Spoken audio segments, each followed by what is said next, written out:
I honestly was very scared of the plane ride itself and just getting COVID on the plane So ride. reinfection was a bit of a fear. Exactly, reinfection. Okay. Yeah, because I can't control, otherwise I do socialize a little bit, but I'm very careful about who I spend time with, what the interaction looks like, masks and that type of thing.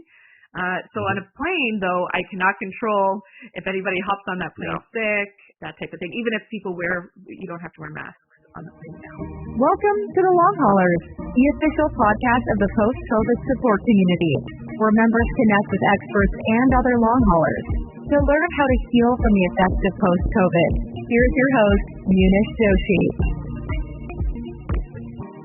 Welcome back, everybody. I'm here with Ash Dobbin-Mohammed, who's our medical director here at RT Medical. And today we've got a very interesting topic, really about how do you travel as a long hauler.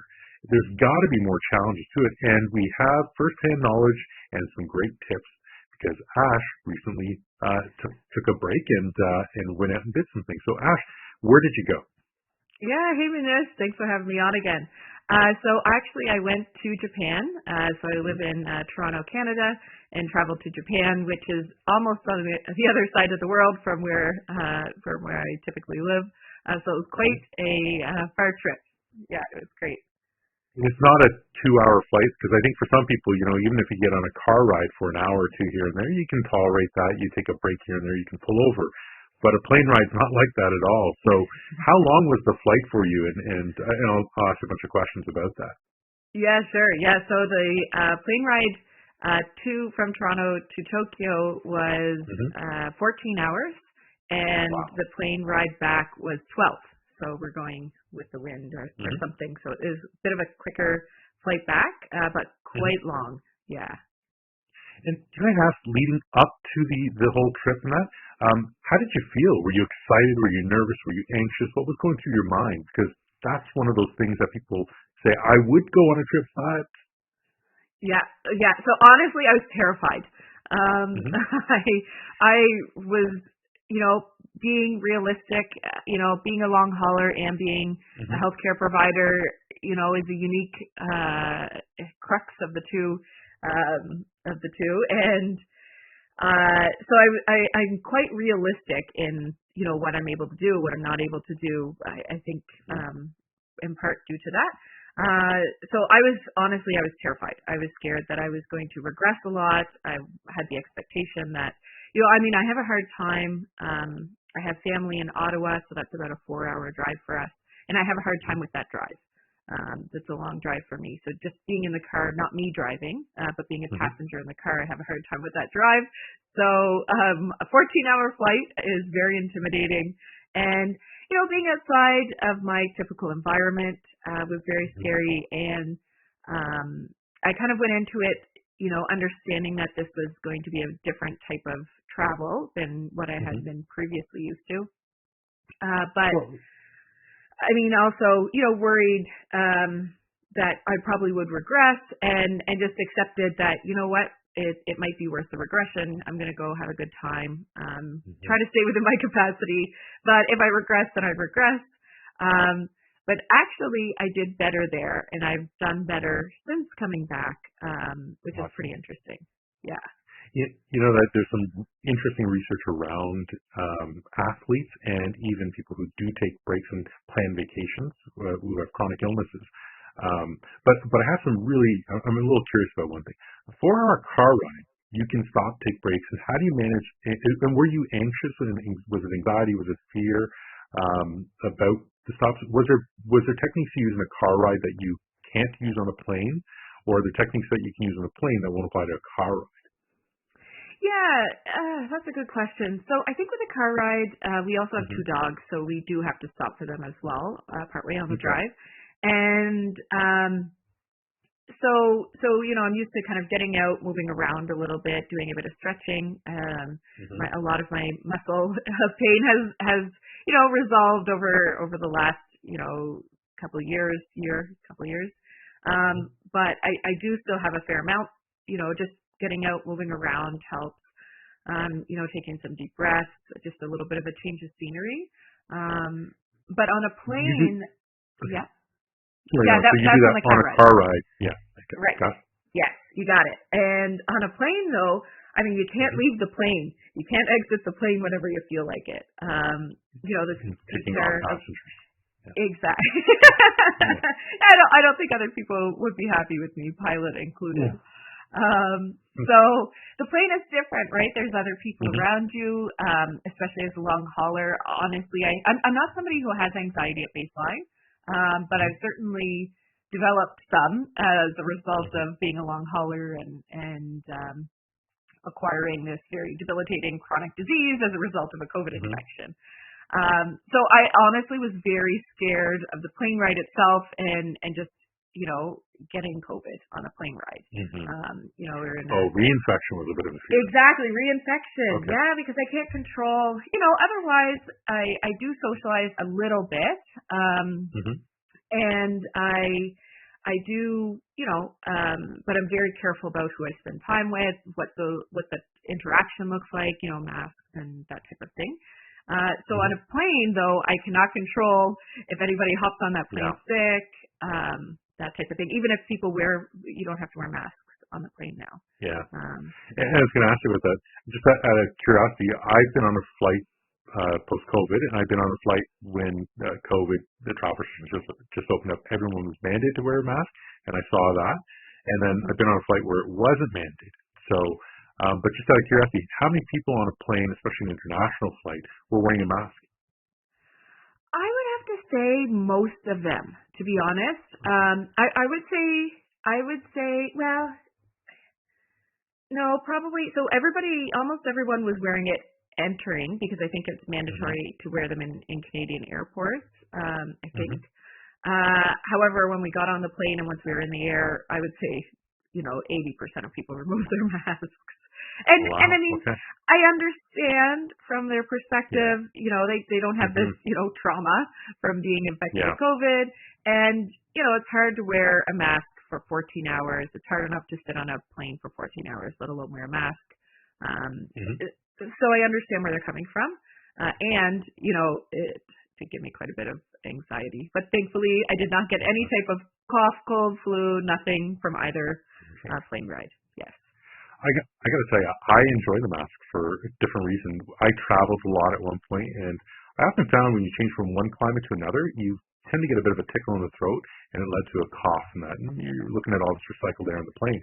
I actually like those masks for the fact that I can do. And in the medical side, I've always felt like when the mask felt damp and my face felt moist, it's time to change the mask. Do you have any guidance on that? Just because I know some of us will use a reusable mask or a washable mask or disposable. What is the right thing to do?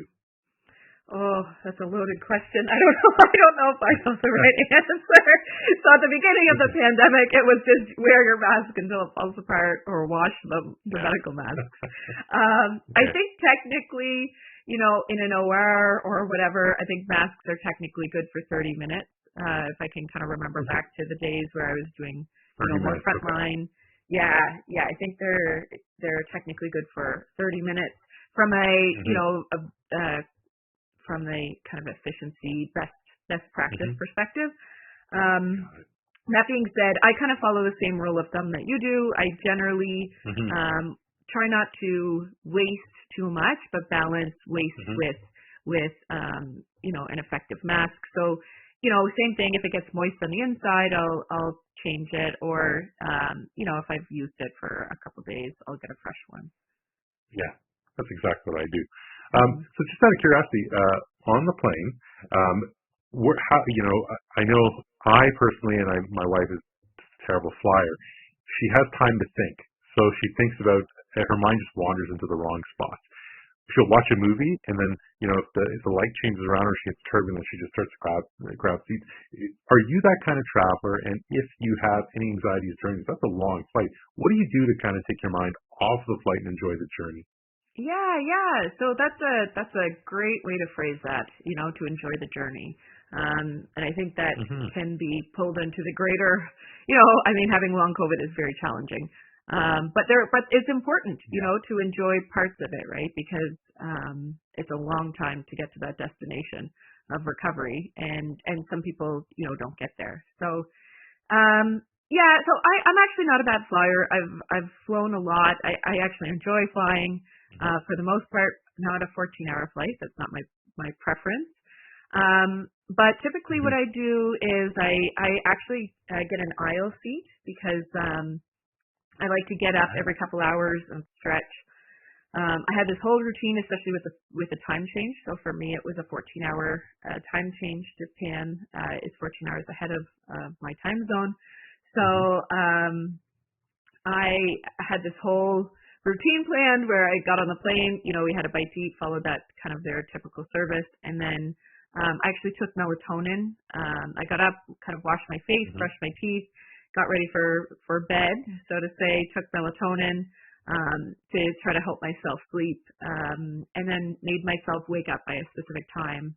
So I was able to adjust to the time zone, not without too much challenge. Yeah, it's moderately successful. I've got two questions for you. Sure. Moderately successful. Okay. So two questions. Number one, was it more difficult to sleep on a plane now that you have long COVID? I'm not sure if you did that before. And then secondly, how did the time zone affect you?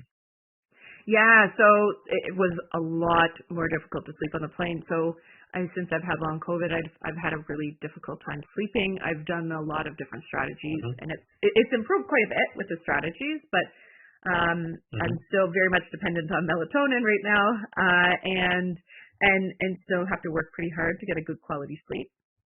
And not having enough sleep impacts me much more dramatically than it would have before long COVID. So, not getting that sleep and missing out on that sleep, I will feel it for days and days, and sometimes weeks, if I miss out on, a couple nights of good sleep, or even just one. So, it was much more challenging, and I'm more sore, like I'm sore now, so I find just even, being a little bit confined, makes it a little bit difficult to sleep. Probably a little bit more baseline anxiety with acquiring COVID on the flight. So that added to it. So I was able to sleep, I think, 1 hour on the way there and maybe 3 hours on the way back. So not very much, but I got a little nap in. Yeah. Did you travel overnight, or was it during the day? Was it something like if you're traveling during the day, it's harder to force yourself to sleep because it's just not in your routine. Yeah, exactly. So I think I flew out around 1 p.m. In my current time zone, and then landed at maybe around 5:30 p.m. Japan time. And then on the way back home, we actually flew back in time. So it was a 12-hour flight back, and we left at 6 p.m. in the evening and landed at 4:30 p.m. the same day. That was weird to figure out. Yeah. So I had a really long day that day. But to answer your second question, the time zone change, actually, it didn't bother me too much on the way there. But the way back, I think it took me 3+ weeks. I don't know if I've actually fully adjusted. Yeah, it's taking me some time. I always heard in the rule of thumb that I used, and I felt it kind of worked, was that for every hour of difference from your local time zone, that's how many days it takes to adjust. So, and that's typically what they said for the non-long haulers. So if you're going to the West Coast from the East Coast, it's a 3-hour difference. So 3 days later, your body kind of adjusts to the rhythm that's there. So what was the highlight for you on traveling here? And we're talking about the plane ride, but once you're there, Japan's big with subways and trains, and even with the auto side. How was the other forms of transportation for you in a foreign land? Yeah, so as a long hauler, it was actually Japan. I would highly suggest travel to Japan if you're able, to do it. For other long haulers, because they have a lot of COVID restrictions in place still. So they're fully open society. So they actually didn't allow travel up until, I think, September of last year. That's when they opened back up to international travel and visiting. So they still have a lot of like mandatory, like mask mandates. And so everyone indoors wears masks. So if you go to the mall or wherever, everyone's masked up. And actually a lot of people wear masks just on the street. More of a mask-friendly society, which is nice. It's very comforting. And then even when you're in a restaurant or you're dining, I was in a bigger group, so a group of 4 of us for half the trip, and then it was just my husband and I for the second half. So we would actually end up getting booths. So we were in, a booth to ourselves, which is really neat, and there was a door closed, or if it was a bit more of an open, and so if it was a bit more of an open, restaurant or place to eat, then there was the plastic dividers, whatever that's called, the plexiglass dividers. So cool. It's really set up so that, you can socialize, and even whoever you're eating with, say you're meeting a friend or whoever, it's set up so that you actually are able to meet up with that person without, possibly getting sick from them, which is really neat. I think it's quite interesting because I know for some people they feel less anxious because it just feels like there's less chance of a reinfection, which is a big fear and concern for a lot of long haulers. And there's a place actually here that's a little bit more local, it's still an hour away from where I am, but they actually have those domes, those outdoor domes inside as part of their restaurant. They've never taken them down, and it's now a feature for them. So people come there, and I was really shocked at seeing how many elderly people like to dine there because they love that cleaner, isolated bubble. It's literally a bubble. It's quite neat. That is really neat. Yeah. I think a lot of long haulers would like that too, or people who are at high risk for severe infection or cholera. Yeah, and like I said, I've seen a few people with oxygen tanks and stuff going through there, and I've usually seen grandparents with their families in there, and it just made them feel a little more comfortable, more relaxed. You mentioned something else which I want to go back to. Stretching is an important part of making sure that your body's well positioned for that long haul flight or ride. On the plane ride, how did you stretch? And you probably needed to stretch multiple times. And the aisle seat's a good strategy because you're not disrupting people if you need more stretches. But was it easy? Was it comfortable? What types of stretches did you do? Was there anything that was more helpful? Yeah. So I got up and I kind of went to I kind of was on the aisle, so it was not, like you said, not disrupting anybody. So I actually went to either the washroom, sometimes just in the aisle if I had enough room. I would do some little stretches, but nothing too dramatic. I don't want to impact the people around me. So I would go up when the flight attendants weren't busy doing their thing. I would kind of go in that space and do some, bigger stretches, bigger arm stretches, bend over, do some leg stretches, stretch my legs out. When they're not in that space. Or I went to the washroom a couple times because things were a bit busier and I was feeling pretty stiff. So I did, a little bit of movement. not much space, but made it work. Yeah. I'll tell you a funny little side story there. I've seen it on planes many times where, and especially on the longer flights, I went overseas and I saw this there. 3 people lined up for the restroom. There's where the bathroom is by where the attendants are, the flight attendants are. There's enough space to kind of bend right over and stretch your legs and stretch down to your head down to your ankles. That's what this one person was doing. And then the bathroom door opened and clocked the person in the face, with the back of the head because they're bent over. And there's 2 aisles that were looking at this, so we tried not to laugh, but I was like, oh, that's pretty funny. It's like one of those things. If you're going to do it right, do it safely. You got to do it safe. And then, yeah. And then the person after me, or the next person in the line up there, was stretching their legs on the cart that was there. So people do all this stuff. It's not unusual. It's just finding the space to do it. That's right. Yeah. And we're in a way that you're maybe not impacting people quite so much. Now, I know that you and other long haulers suffer from food intolerance, so it's hard to get a menu of items or access to a menu that helps you, especially if you're on a low-histamine diet, which is what we find for a lot of long haulers being very effective for them. So, how was planning for meals or getting meals or access to food and nutrition, how was that affected by the travel, and what strategies did you use to help counteract any foreseen challenges? Yeah, great question. So I have three major food intolerances, being soy and soy products, Really? dairy, and and dairy and gluten, which and the gluten is a new one post-COVID. Before or this round of COVID at least, I've kind of developed worsening soy and dairy intolerances over the last few years. And gluten was new to this recent long COVID. Recent being, over a year ago. And anyway, so, oh my God, in Japan having a soy, and it's a severe intolerance. It's almost an allergy.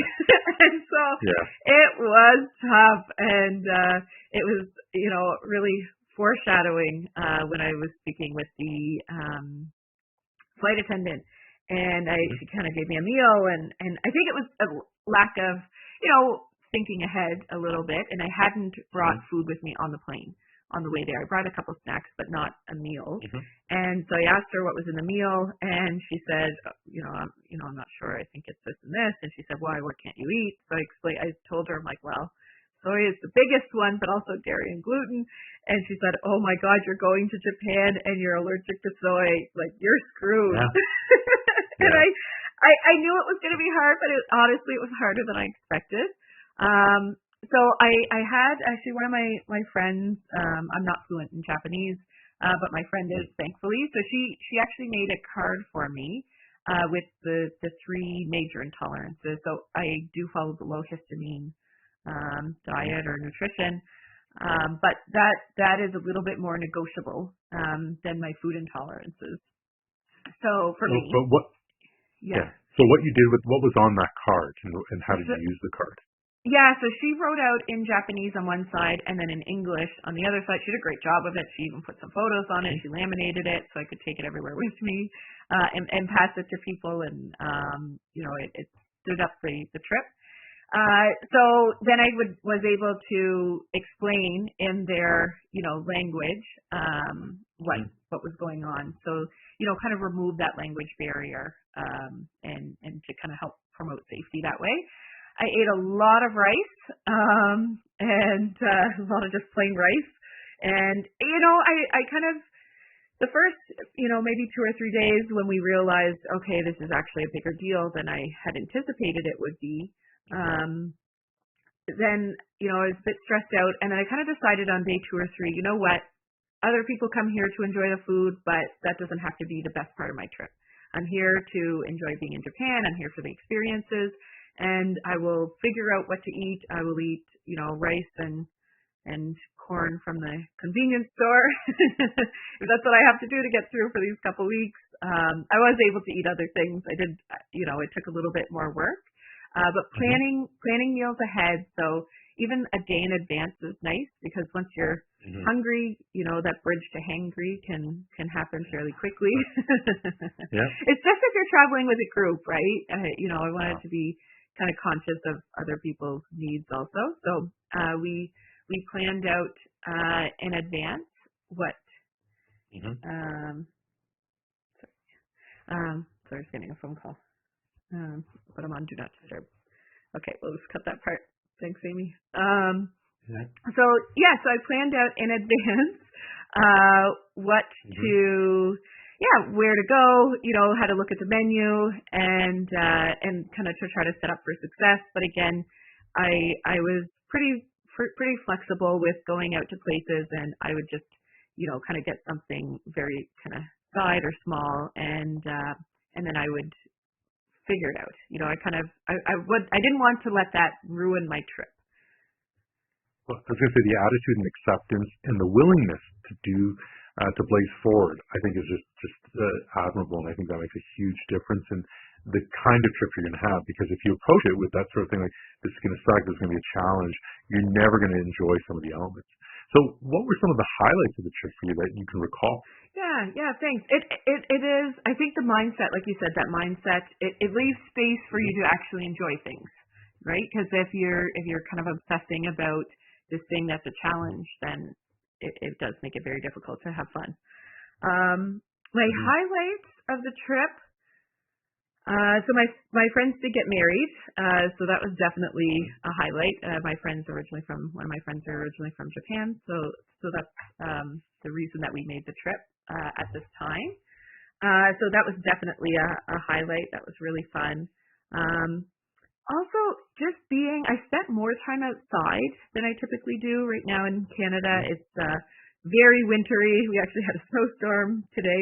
I think we did as well, Munish. So it's very snowy, it's very cold. Putting on all these layers of clothes is a little bit exhausting.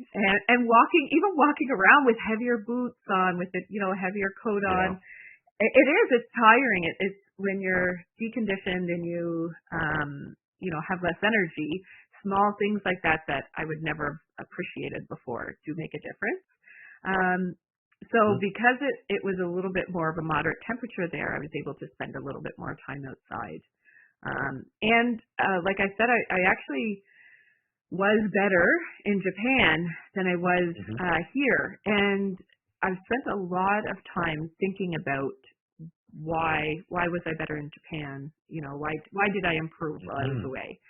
And I think it comes down to nervous system regulation and emotions. So in Japan, I was had a lot more to look forward to. I feel like my everyday life right now is pretty all right, considering I have long COVID.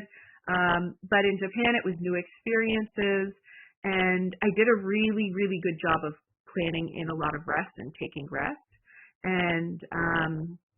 And my husband and I had a conversation beforehand. Like, I told him, and I was like pretty, tough love about it. And I said, like, I need to take rest days probably every other day, and I don't want you laying around the hotel room with me. Like, I want you to go out and have fun. And he kind of at first resisted, and he was like, no, I don't want to have fun without you. And I said, no, like, you have to go out. You have to enjoy your trip. The trip's all about me. It's about each of our experiences. And I can actually rest better knowing that you're going out and having fun, because he does not have the same energy limitations that I do. So, he doesn't benefit from laying around all day. So it was great. I had that tough love talk. He was able to go out. He had lots of fun. He did things that, I chose not to do, or I didn't want to do, or, to be more realistic about it, could not do, with other friends or by himself. And then I stayed in, I rested, I watched movies, I journaled, I, did other things that really helped with rest. Yeah. It's a very important point, because my wife has a chronic illness, and other folks I know who have chronic illnesses, they have this, and it's kind of weird. People who have chronic illnesses, when they plan a vacation, they get excited about it, they look forward to it, some elements of it, but they fear the journey over there. That's typically what it is. Once they're there, there's a sense of relief. And you don't have the same responsibilities at home. You don't have the same pressures at home. So it actually becomes a very enjoyable thing if you have that perspective. And you said the key thing, too, that I've heard from other folks, is you don't want to feel guilty holding somebody back. And you get a better quality of rest knowing that they're out there and you don't have to stress about yet another thing. So very powerful stuff there. But we've talked about the attitude, the journey, some of the tips along the way. Is there anything else that would be of value to share with people that made this trip better than what you would have anticipated? Yeah, I think the biggest thing is accepting where you are, like radical. I like to call it radical acceptance. I've heard that term before, used with different things, but just fully accepting where you are with your disease and all of the ups and downs that come with it. But kind of by accepting it, then I was, at least for me, and I think this is true for other people as well, by fully accepting where you are right now, you can say, okay, this is what I need to do to stay within my energy envelope. This is what I need to do to stay healthy and make the most of my trip. I'm not going to eat these foods because I know that will make me feel worse. I know I have to prioritize sleep every single day.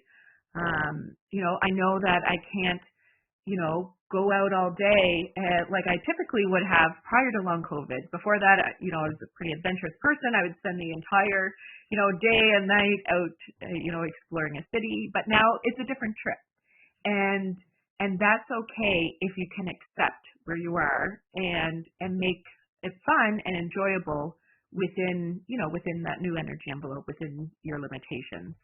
And so I think that is the first step to having a really successful and a really enjoyable travel. And just out of curiosity, is there anything you would have done differently now that you're back and you could reflect a bit differently on it? Yeah, good question. I think I would have planned a little bit better. I would have brought more snacks, like from Canada to Japan, protein bars or something. I would have prepared better meals for the plane. I did plan for the plane ride back, but for the plane ride from Toronto to Tokyo, I would have prepared actual meals for myself. And otherwise, I planned in a lot more rest than I thought I needed, and I needed exactly that amount. Nice. So I think that's one thing that I'm very thankful for. And then, the next time I travel, whenever that will be, I'll actually plan even a little bit more rest, because then it feels less, I feel less anxious about it. It's easier to make plans. Okay, how about we go to the coffee shop together today? I'm feeling actually okay, rather than trying to cancel and pare down what I had expected to do. So that would be one other thing. And I did plan, a couple rest days after each flight, which was hugely helpful. Yeah, and that's what I've heard from other folks, that it's about planning the rest and then fitting in everything around it, and it tend to work better. And I never asked about this, but I should have asked it earlier, but on the flight or even during travel when you're outside of a plane, you're in a different world, there's different sounds and things. Did you use any types of aids, like noise canceling headphones, for example? People have them on planes to help calm the nervous system and to keep out those noises that can just kind of pierce you a bit differently. Or people use sedatives on certain types of parts of their journey. Did you use any additional aids other than that? Yeah, so I did use whatever it is noise. Yeah, so I did use noise canceling headphones. My husband actually has better quality noise canceling headphones, so I actually considered getting those because we were sitting behind a baby, unfortunately on the way there.